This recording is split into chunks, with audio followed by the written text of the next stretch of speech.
Hello, loves. It's me again. Something's been on my heart, my mind for a really long time, and I haven't really known how to bring it up or talk about it, but I feel like it's really important in this time right now. And if I can just help one person, then it's worth it if y'all make fun of me. So, in the beginning of 2012, okay, actually, let's back up. Probably like 2008, but I'm really bad with time, so it could have been anywhere between 2006 and 2010.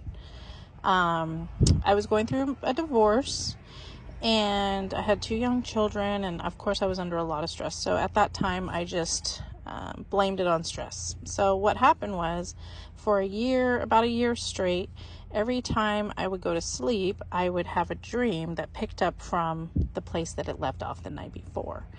And it was pretty traumatizing and terrifying.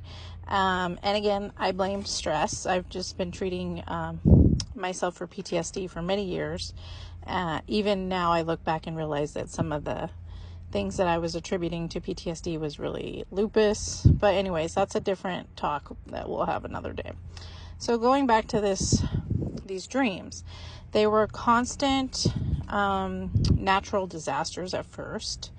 And it was always me running with my kids and trying to get away from the natural disasters. And then it turned into like post-apocalyptic kind of vibes, where there would be all these different little groups of people trying to like rebuild society, or they'd have like weird little gangs. It was just, like I said, this went on for a year every night that I went to sleep. And then after that, there was this invading army. They all had red berets and fatigues, like green camo style fatigues and red berets. And during this time of the dream, everybody that was encountered by the army they disappeared. I don't know if they became part of the army or if they got taken care of or what happened. Well, all throughout all these dreams, and it felt like my consciousness was like picked up and put down in different locations, if that makes any sense. Even time and space locations. So anyway, all throughout my dream, it's me and my kids, and I'm running, and I'm trying to hide my kids and protect my kids, and I'm trying to stay out of it, and I don't get involved, and I keep to myself, and well, they steal my kids, right? And that's when I was like, oh, hell no, you did not. Now it's Mama Bear time. So I broke into basically like the state capitol. I'm here in California, so the Sacramento capitol. And because that's where they're keeping all the medicine. That's the only place that still has electricity. It's post-apocalyptic world. So I break in there because I'm like, maybe the kids are there and I'm going to get my kids back. And as I am trying to find my kids, I come across, you know how on TV you'll see like those congressional hearings and stuff, and they're on like the Senate floor or whatever. Well, I break into a room like that, but there's no chairs and tables, and the podium's all gone. Instead, it's turned into like a surgical arena, and there's got all this weird stuff, right? But there's nobody there. And so I carry on thinking that's weird. And I keep going and looking and trying to find my kids. And I run into, this is where the dream gets the most terrifying. Not like it hasn't been totally terrifying, but this is like the most terrifying part. I run into all these genetically modified humans, super soldier experiments, for lack of a better word. And there's different kinds of them. You can tell like they're failed experiments, right? There's some that are just like, you can see their whole nervous system and they're walking around like zombies. And there's some that have no skin, and some have like one really big eye, and some are like, they look okay, but they can't barely walk. And it's just all these different kind of failed experiments. So that part is terrifying. And I'm always in these dreams trying to hide from these things.